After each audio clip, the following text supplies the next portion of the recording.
FM, your station of choice since 2008. Good evening, it's the ORT Business Show time again. I'm David Zeidel, and tonight we're with Bradley Fisher. Good evening, Bradley. Good evening, David. Great to have you here, and I'm going to get to Bradley in a second. But I just want to let you know that if you haven't listened to the show before, we go through a little bit of a business story, and then I'll talk to Brad, and then maybe Brad might relate some of the things through to his story that relate to the story. And the story is actually it's actually about a bee, the story. So apparently, bees have an amazing communication skill. They go and they find some pollen, and then they come back to the hive, and they do this incredible dance. And the dance tells the other bees two things. It tells them the direction and the distance to the pollen. And so the other bees know exactly where to go to get the pollen. But that's not even the most interesting part. The interesting part is that 80% of the bees go directly to the pollen. 20% don't. 20% almost didn't get the email, or maybe didn't get the bee mail. They have no idea what it looks like. They have no idea what they're doing, and they fly elsewhere. And you think, what's wrong with those bees? But it's a fascinating business lesson in a way. Because even though, sorry guys, I've just got my phone's busy ringing while I'm talking. Apologies for that. Even though they know where to go, 20% don't go there. And the reason for that is that they're looking for new sources of pollen. And the lesson for us as business people is, even if you know where your money's coming from, you got to be keep looking for new sources of business, always on the lookout. So you get to 80% of your effort is going to where your money is now, but 20% needs to be looking for new business. And that 80-20 rule is known as the Pareto rule. And if you look at things, there are so many things that relate to the Pareto rule. So many things that link to it. I mean, even if you're getting dressed, go to your cupboard and open up your cupboard. And I guarantee you will see that you wear 20% of your clothes 80% of the time. And the other 80% of your clothes you only wear 20% of the time. So that's the Pareto rule, or the 80-20 rule, and it relies on business. And in business, even if you've got a great source of income, you still need to be looking for other sources of income. Now, there's another rule that I came across, which is the 90-10 rule. And I'm not too sure about this one, but it says that in bigger companies, how's this for astounding, that 10% of the company's employees are normally responsible for 90% of the output. That means that the majority of the people who you have are just fulfilling stuff, and they're not giving the output that you need. And the problem for companies is to understand who's the 90 and who's the 10. So that's the lesson for today. And I think even if you listen to the show, hopefully you'll enjoy 80% of the show, but maybe you won't enjoy other 20%, and that's normal, and that's okay. So with us tonight, as I said, we've got Brad Fisher. And Brad grew up in Joburg, went to Greenside High School, and in fact at the age of 16, he started selling sunglasses and watches and hats at a marketplace. Why did he decide that? For some reason, and I'm not sure if you can either share it with us or maybe he doesn't even remember, his dad had these new folding sunglasses, and he thought he would sell those. And the interesting thing is they didn't really sell initially. So Brad went and then got watches and got hats, and then learnt about the so-called flea market business. And this was at the age of 16, and carried on doing that for about 2 years. He then went to university in Cape Town, and he helped a local pub there called the Pig and Whistle. I'm sure anyone who's been in Cape Town or close to UCT knows the Pig and Whistle. They had a tough crowd that was starting to come to the Pig and Whistle, and Brad helped them to regain the student crowd. And the interesting thing about that is he said he got the student crowd in, and he earned a percentage or commission on that. But what he didn't realize is the owner was looking to sell the business, And because there was more people, he got a better price for the business. And Brad shared with me when I spoke to him before that had he known that the purpose was to sell the business, maybe he could have negotiated a better deal, a percentage of the commission. But these are things that you learn as you go along. And in 1993, Brad, together with a friend, Brent, launched the Rosebank Rooftop Market. And it was called B&B, what was it? B&B Markets. B&B Markets. Brad and Brent. And they started the market, and because it was on the rooftop and people couldn't see it from the street, they had to find ways of advertising the market. And Brad used street poles to advertise it, and that in turn, and Brad's going to discuss the whole business for us, into its own business of ad reach that he founded and is recently still involved, but has sold out, I think, most of it, or still involved with it.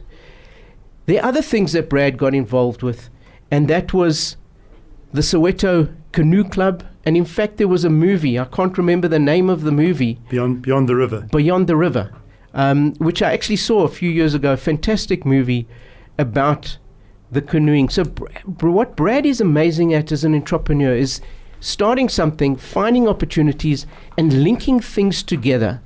The pole advertising helped with lighting up the locations and some of the areas where there weren't lights. So we're going to unpack a little bit about that. So Brad, welcome. It's good to have you here.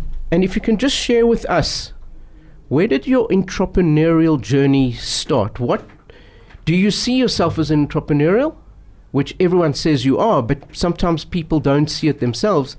And where did that journey start? What started it for you? I guess you're right. The first venture into the entrepreneurial world was Bree Street Flea Market. And funny enough, it started as a dismal failure. That first Saturday morning, we never sold one pair of glasses. But I think that's the bug bit. I didn't think we were setting out to set up a business. We had this idea for a bit of fun, we'll go and sell the glasses. And when we didn't, the bug bit on how we could actually reinvent it and try and make a success of it. So I want to stop you there, because a lot of people would try something and then go back and say, we didn't sell anything, and just give it up. What made you say, hang on, I like this, even though I'm not selling, and then try and invent it? Was there something that said, don't give up?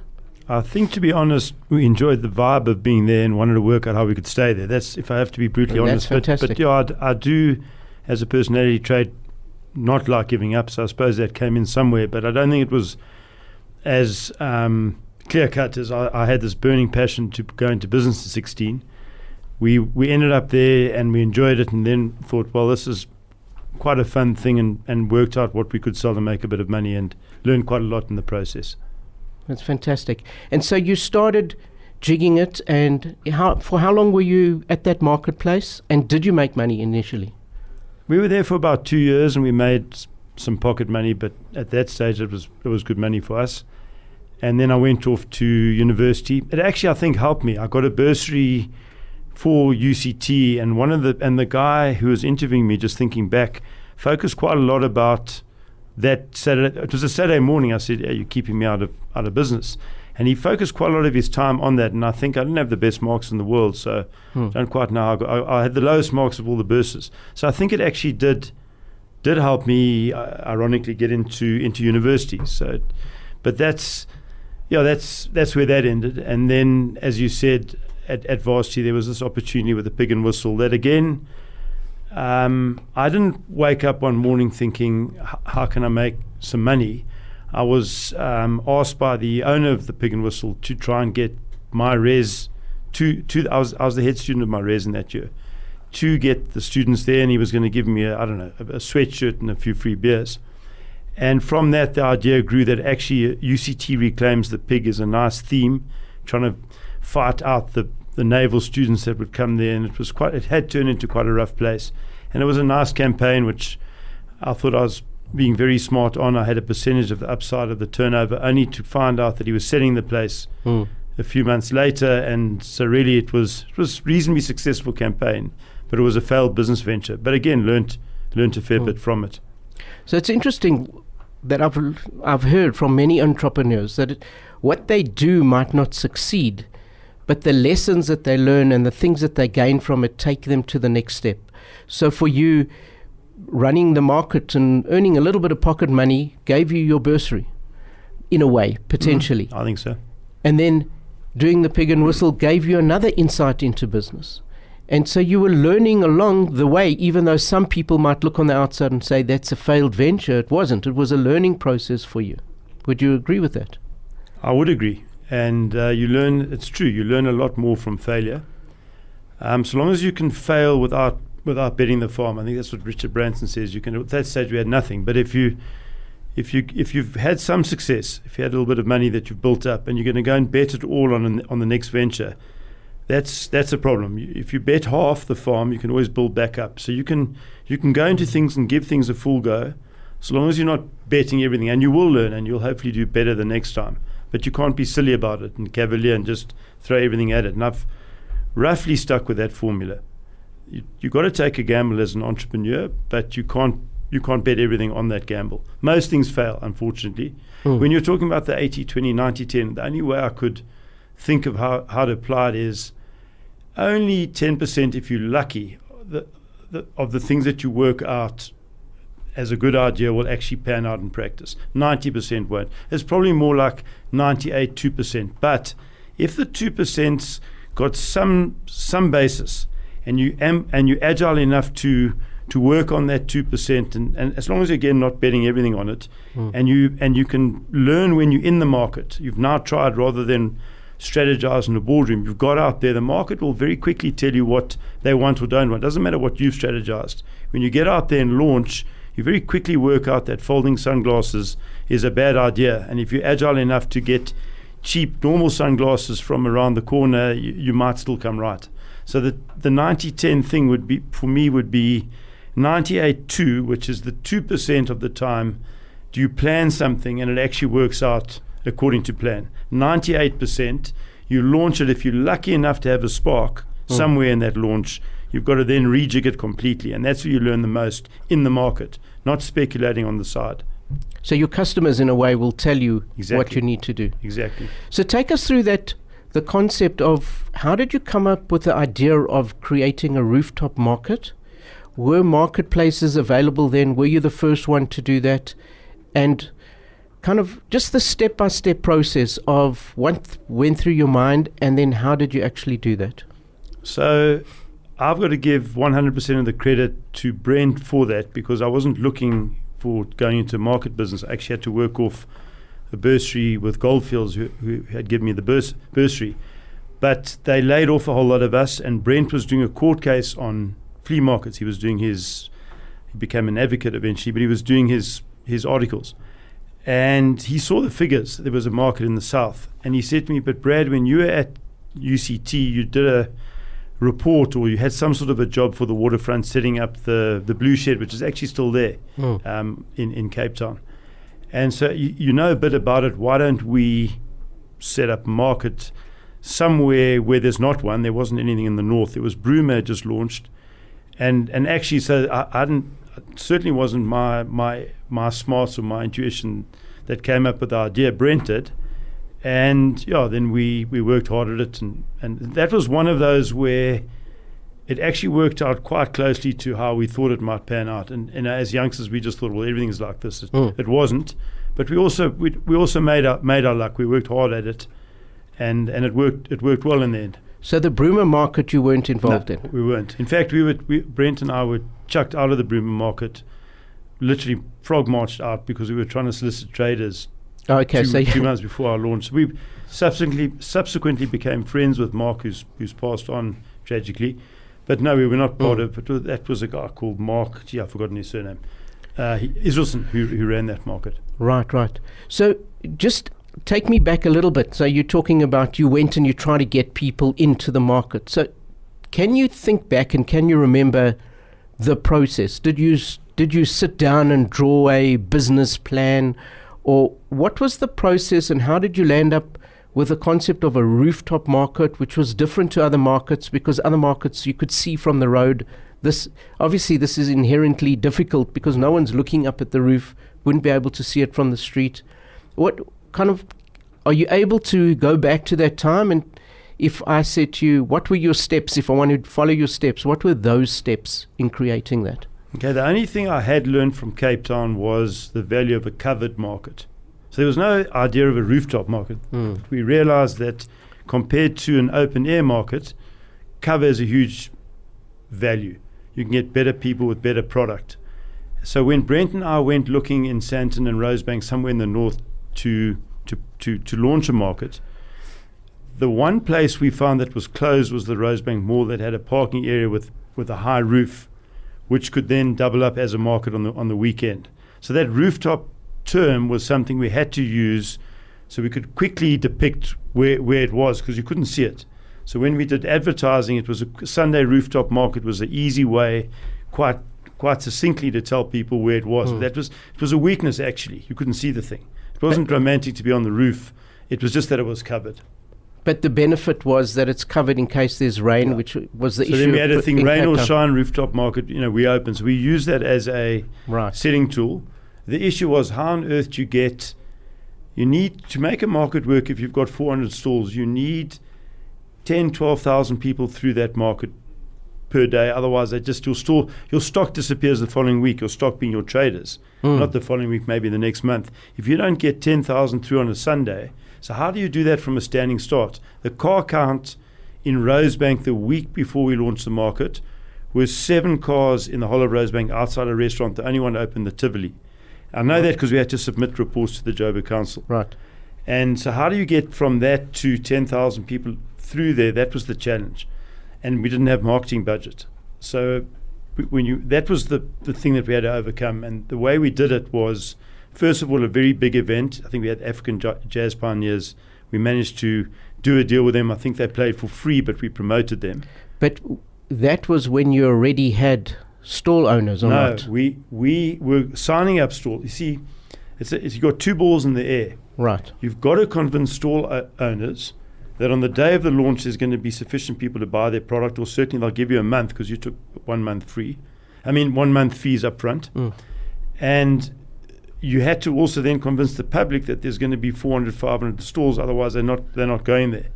And the one constant we had was, if we can find enough money to tell the public, but tell them something's happening like the African Jazz Pioneers, which you knew was a draw at the time, that we'd be sure of a certain number of feet on the first day.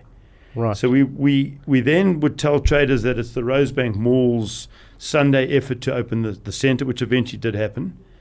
And we were able to, through street pole advertising, ironically, which is the business I'm in today, we were able to cheaply stick up banner headlines just saying rooftop market open, grand opening Sunday.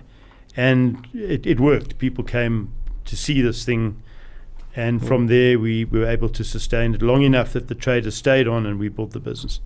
So if you just tuned in, I'm David Zeidel. This is the ORT Business Show. I'm speaking to Brad Fisher, and we're unpacking his experience in starting the Rosebank rooftop market, and then how that led to other businesses.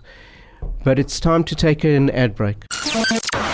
High FM, your station of choice since 2008. Welcome back to the ORT Business Show. I'm David Zeidel. I'm busy talking to Brad Fisher, and he's talking about his experience with the rooftop market.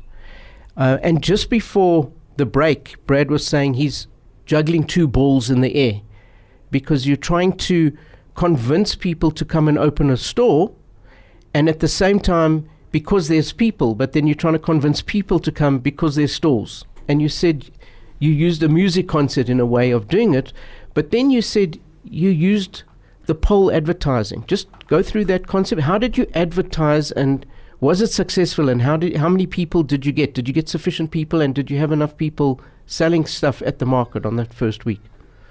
So we were able to sign up the stalls on the basis that we were at the right time.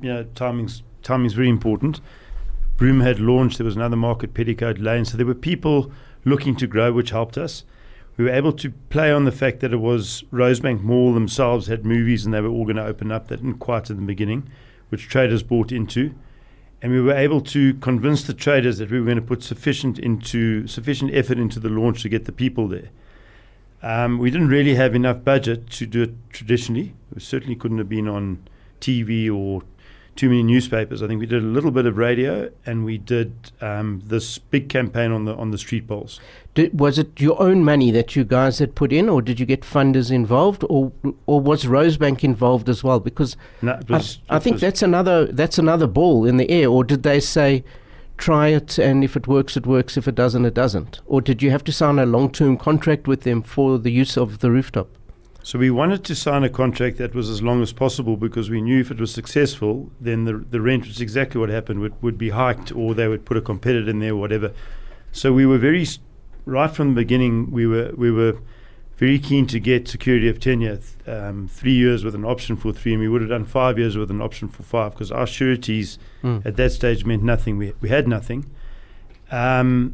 But and they didn't contribute to the advertising at all. What they did is they gave us the roof for 1,000 Rand a day, because that's what they charged once for a photo shoot, which was very cheap. And we didn't have funding. We had a student loan that had about there was a 10,000 student loan from Standard Bank that had about 8,000 Rand left, and Brent had his articles salary for the 4 months before the launch. That was it.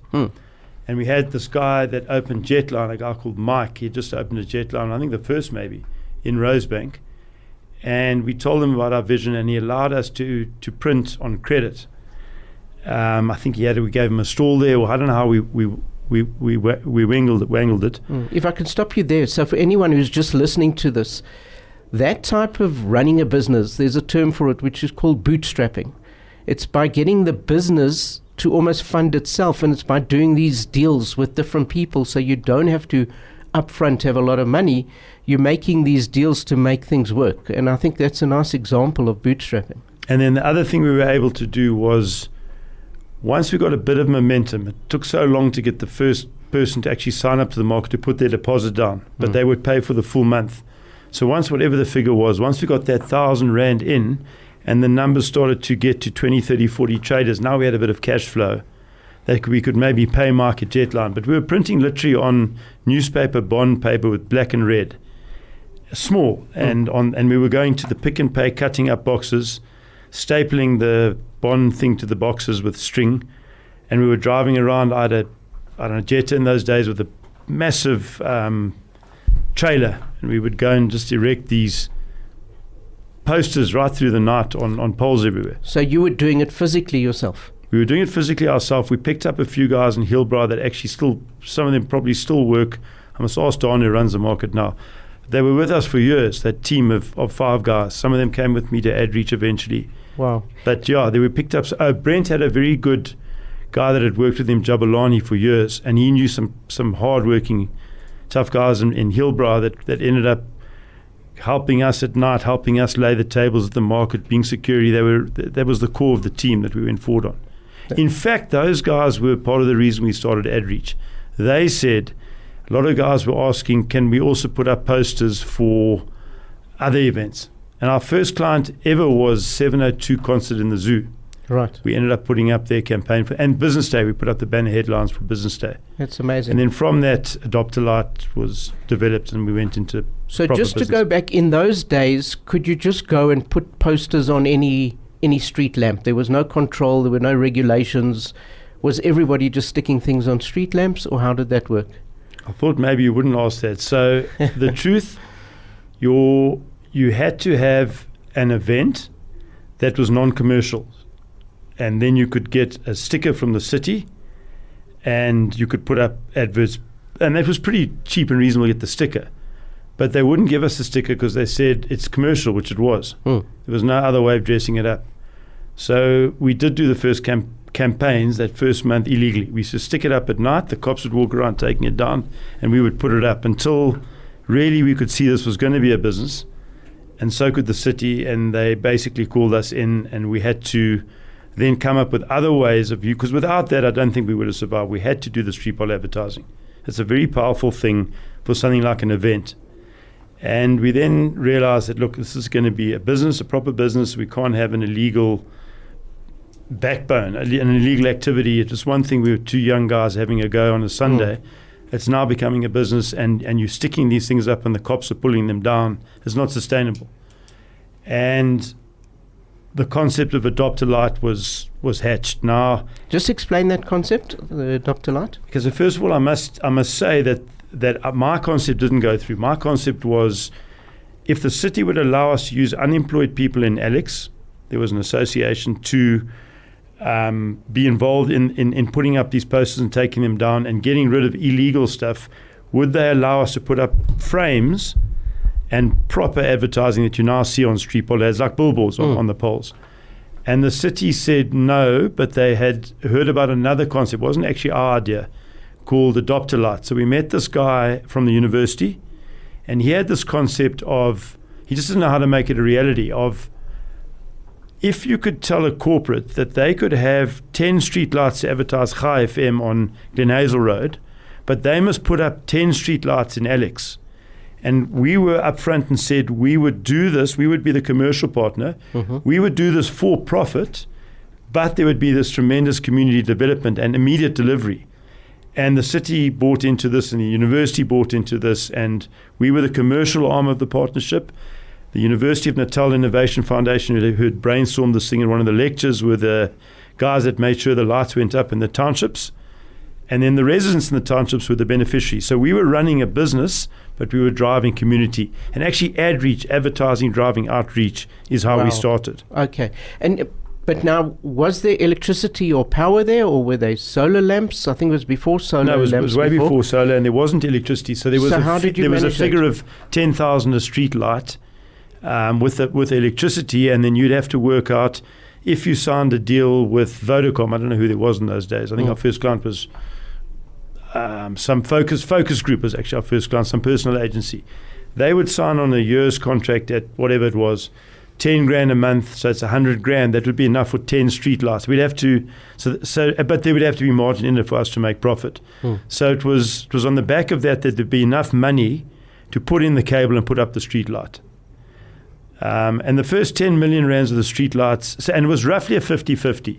The amount that we would take out of it and the amount that the community would get was about a 50-50, which is a good formula. And I'd actually argue that you'd end up with more streetlights that way around than if 100%, like the university were trying to do, on a pure charitable basis went in to put up the lights. Case in point, they never got one light up. Yeah, because ours was driven by business, which is not a swear word, it's not a bad thing. Yeah. Business for purpose is what I'm all about. But the purpose part's what's so sadly lacking as today in the world. But as you see, the rich getting richer and the poor getting poorer. The business for purpose to me is the formula, not charity.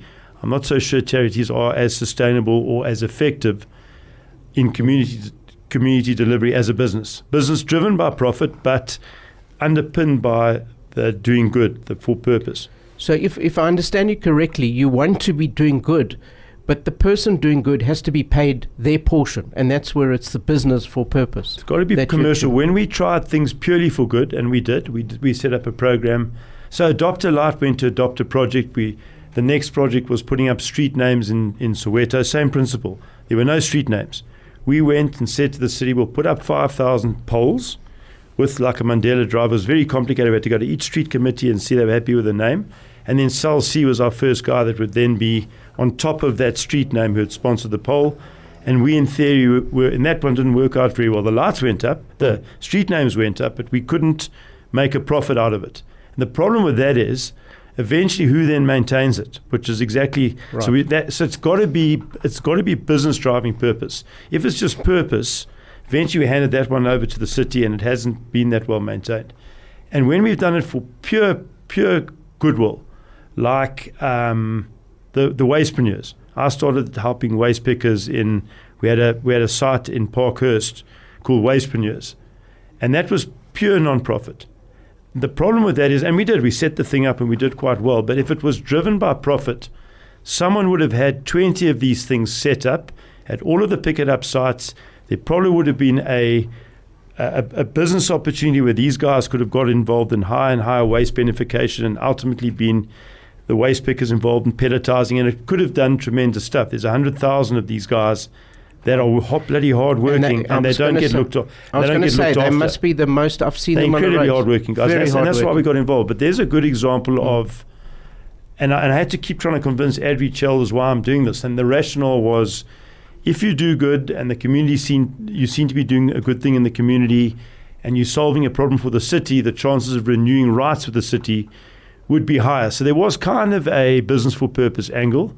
The problem was the residents ended up, for wrong reasons, not being in favour of the waste pickers. I can get into that, but the point I was trying to raise is business driving purpose. In my view, is the answer of how you can fast track delivery, not just pure purpose. Because we could only dedicate 1 or 2 hours to the thing a month, and how far can you get like it? I could do a bit, and then I get sucked into having to pay the bills. But if that thing is paying the bills, you can put a lot more focus and effort in, and then you end up with something that works and sustainable. So when you're saying put effort in and put focus in, as an entrepreneur, and I've heard the term over and over again, you got to work hard and you got to work smart. And what do all those things mean? Like, how do you come up? Somebody sitting at home today listening to us, and if you just tuned in, I'm David Zeidel. This is the ORT Business Show. I'm speaking to Brad Fisher, who's talking about his entrepreneurial journey, in fact. But how do you go from having an idea to making it happen? I've spoken to many people who have great ideas. In fact, I've had great ideas that I've never executed on. And then you have someone like yourself who starts executing one thing, but then sees how it can be adapted and changed and adapted more and more and more until you've got a complete different product. What's the thinking process? So somebody sitting at home today who thinks they've got a great idea, what do they do with that idea? How do they move from an idea into creating something, even if it's completely different to what they thought it was? But you got to do something to change. You can't just sit and think about it. So first of all, we weren't successful idea after idea. We thought we could be in the beginning. We absolutely weren't. In fact, the second market we launched was successful. Third, fourth, and fifth weren't. And many, many things we tried, because when you think, well, it's easy, but actually most things are not easy. So first of all, it's a bit of a misnomer thinking that whatever we sort of tried, we could jiggle it a bit. And that doesn't work. You've got to really focus on one thing and not a whole lot of things. Stick to your knitting is true. And if you're sitting at home thinking of what that thing is, you've got to have the passion, but you've got to have some inside track, some knowledge on that particular industry. It's very difficult sitting outside an industry that you've got no knowledge on. It's like you and I talking about going into an AI business, and if we're not really guys that are sharp in that area, the chances are very slim that we're going to pull it off. So you have to have some angle where you know that there's a development coming, and if you put this thing here eventually, you need some inside track, you need some knowledge in that particular thing. If you don't have that, not that you won't be successful, it's a lot harder. Mm. And then you've also got to expect that even though you've got the knowledge and you think it's going to work the way in the boardroom you've planned, nothing fails in an Excel spreadsheet, that saying, when you get out there, it's going to be very different. But at least if you've got it underpinned by some knowledge or some angle, you've got a chance. And then you've got to have that hard-working thing you're talking about. You've got to have tenacity. You've absolutely got to hang in until you really are just running into a brick wall repeatedly. But you've really got to stay the journey because you just don't know when it's going to turn and how if you tweaked it a bit or redefine it slightly, it could then catch a light. So Brad, the question that I have for you now is, how do you know when you've got to have the tenacity and stick with it? Because some people give you the saying, the definition of stupidity is banging your head against a wall and not stopping. But that's the one side of it. The other side is keep banging your head against the wall and sometimes you break through the wall. So where do you know, or how do you know, or do you even know hang on or I don't know that, and I'm not very good at that. I will run into the wall too much. I would have been more successful if I eventually would have accepted on certain things that I must accept that I've made a mess up and live with it and have the humility to move on, whatever it is. But there's something in me that wants to keep at it until absolutely there's just you've blown more than you should have, and you've used up more resources than you should have. So I don't have that. I'm not very good at that. I'm good at the not giving up side, but you should. I think the answer would be a mentor. I've now got people, luckily at this stage, the business has grown. You've got wiser people that you could, a guy like you would say, but Brad, I mean, isn't it, my father would often say on one of the things we've recently started, although we're still at it, isn't it a time to focus on your core? And unless you can weave this into your core, really, I can just see you.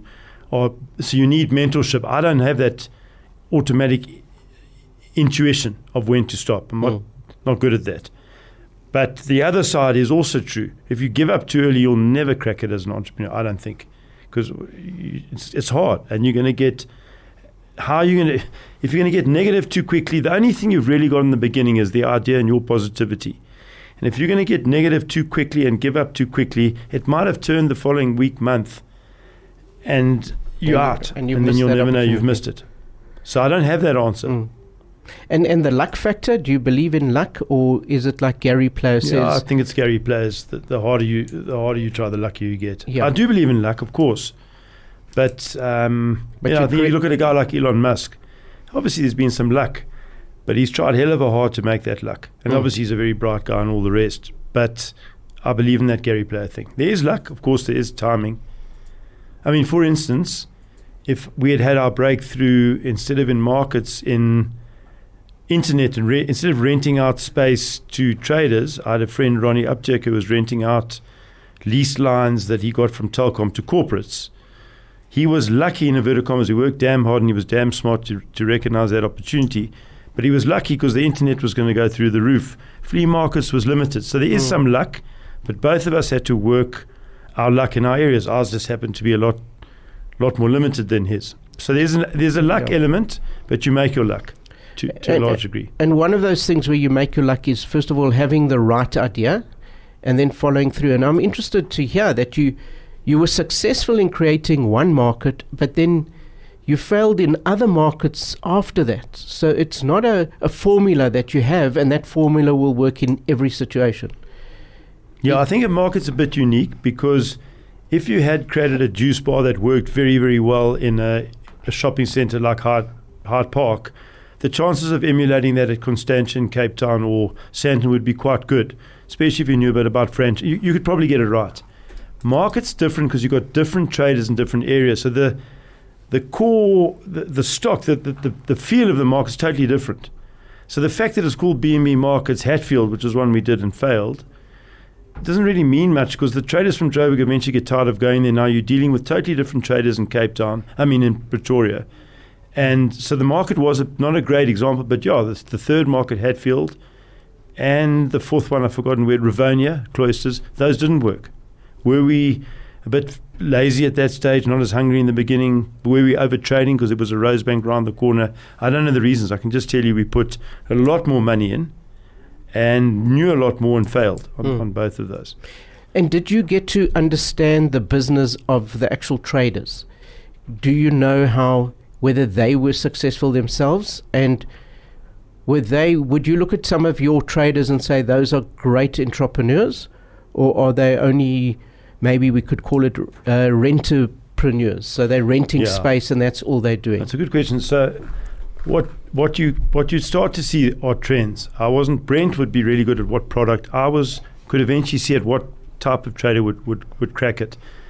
And obviously, owner managed, the person that sat there going through the pain of sitting all day at the market, getting up at 4, 5, whatever. Owner managed rather than sticking a student in there was critical, because the owner could firsthand quickly in one day know whether this new line was good or not. He wasn't hearing it through the student who might have been sitting with their headphones on and not even listening to the customer, or being attentive to the customer. And that might have been the reason. They would sit there and find out for themselves. So owner managed was the sort of trader that would, for starters, be way ahead of the one who stuck a student in. The ones that, the tenacity that hung in, the ones that were bold enough to say, well, actually, maybe my product's not great. This candelabra, this is probably not. I'm being told this by 10 out of 11 customers. I'm not selling anything. And they were honest enough to and it's hard. Your product, your creativity is not liked. To go and actually change that and tweak it. And also the ones that did not bet the farm. So I'll give you an example of what I mean. There was a guy, I can't remember his name now, Kian. He started a sauce called Bandito sauce. And he was a teacher, and he taught, and he worked damn hard. He worked 5 days in the week, and Saturday made his sauce, and Sunday he came to the market. But he had that income from his teaching profession that he could stay in the market long enough to perfect that sauce, because it wasn't a roaring success on day one. Whereas the other guy that had quit everything and was now at the market, who couldn't crack it in a month or two, was gone. So the trader that was smart, that didn't bet everything on that market stall being their be-all and end-all. They weren't. In other words, Kian was inadvertently not betting the farm. He kept his teacher thing going till eventually it had such momentum that when he left his teaching job, he wasn't betting the farm, because he actually had a stall in other markets, he had a shop, he had a customer base. So those are the traders, the ones that were owner-managed, were flexible enough to accept that their product wasn't right and change it. And I think the ones who could stay there longer because they kept their day jobs were the ones that eventually endured as time. I mean, there's other examples that won't fit into that. But if I had to give you the things I learned, those are the ones that ended up doing, doing better. And then all of a sudden you're a producer of a movie, or you wrote the movie script, or a movie came out that you were involved in. Just take us through that, and how did you get involved in that? That's so different to anything else that you've done. So one of the projects of AdReach was Learn to Swim, adopt a club initiative in Soweto called the Soweto Canoe Club. And AdReach had sponsored it, and we taught X number of kids how to swim, and some of these guys became really good canoeists, paddlers. And the one kid, Siseka, he's not a kid anymore, he's 30, he's actually a lawyer today, and he's still involved in the club and still top guy in the doozy. Teamed up with a friend of mine, actually ex-paddling part of Piers Cruikshank, who, for the Doozy Canoe Marathon, and the two of them, I won't ruin the whole story, but did incredibly well against the odds. And Piers went back he was the vice principal of Kingsmead, I think it was Kingsmead, or he was a senior head there, and he was talking on the Monday morning at assembly about his experience with Siseka. And I went to listen. I was on the way to work, and Piers told me pop in. And while he was talking, I watched all these kids looking at him with blank faces, bored. Here goes Cruikshanks again. And by the end of it, all these kids were engaged. There were teachers crying. And I said to Piers afterwards, this thing can be a movie. And then we got a bit lucky. The guys that were making the Trevor Noah movie was a company called Heartlines. It's an NGO. And they try and do movies to change values in society and to improve society. It's a Christian-based organization, and they try and do good through movies. And Trevor Noah was their guy, and they were going to make a movie out, and they had all the funds. They had it from, I think it was Vodacom, a couple of big sponsors. And Trevor Noah got this big post in America. He left, he went to America. And we were just lucky that I asked actually Ronnie Upchurch at the time, he had made a movie. Who made his movie? And he told me all the best guys in the country are Craig Fremont and Robbie, the producers. And he said, but they won't even really speak to you because every second guy thinks they got an opportunity for a movie. Anyway, I managed to convince them to meet us. I took them into Soweto. I showed them where Siseka came from, a shack literally. I took them to Emmarentia, and I got these guys inspired on the story. And we were lucky in the sense that Craig or Robbie knew that Heartlines was looking for a topic, and the money was then, and so we actually got lucky. And they made, not me, they made the movie. But we were there, we were involved, we had to tell them this is realistic, this is not. And So, I mean, there's that saying, success is when preparation meets opportunity, and you kind of brought that together, and it creates an amazing story that I'm sure has inspired many people since. And then any other, you seem to be involved in combining business, as you said, business for good. Yeah. So you're doing business, but you're trying to uplift society in general. Yeah. So I'll give you an example of what we try and do now, and it's hard work. And I'm no longer running AdReach. Zuz Mbata, the new CEO, is doing a fantastic job. I'm involved on that side you just spoke about. So For example, F&B helped us set up a trust to fund micro businesses, give some people a chance in areas like Alex or Cape Town, Lunga, and take people who've got nothing, train them up, for example, to be scooter drivers, get them onto the Mr. Delivery or the Green Riders platform, and then AdReach would get the advertising rights on the boxes. And that's the type of business for purpose thing. F&B would fund those bikes interest-free for BE purposes. And that's the kind of win-win business for purpose thing we look at. Unfortunately, the business side of that's not as good as it should be. Not so easy to sell advertising on a scooter compared to a really big super light billboard on the middle of the road. But that is the type of thing. We try to do a thing with Bajaj. You've probably seen the Bolt. Those Bolt, we were involved with that up to a point, but not easy. But that's where we really try and put our focus in. We've had successes in terms of the actual upliftment side, but to make it sustainable and get the commercial side of it going is a challenge. But that's the type of thing we try and do. So I like the way that you try and mix things together, that you're getting business involved for good and kind of, as you say, the win-win situation. So some of the things that kind of I've picked up, just a couple of things of what you've said tonight, is try something. And if you do it, the market will tell you, your customer will tell you if you're achieving it and doing it correctly. Mm-hmm. Try keep adding value to what you're doing. Do something different. Like the rooftop market had a roof, it was a differentiation. Focus on what you're good at. And when you're doing something, it's good to put effort and money in it, but don't bet the farm. Because if you bet the farm and you lose it, you're no longer a farmer.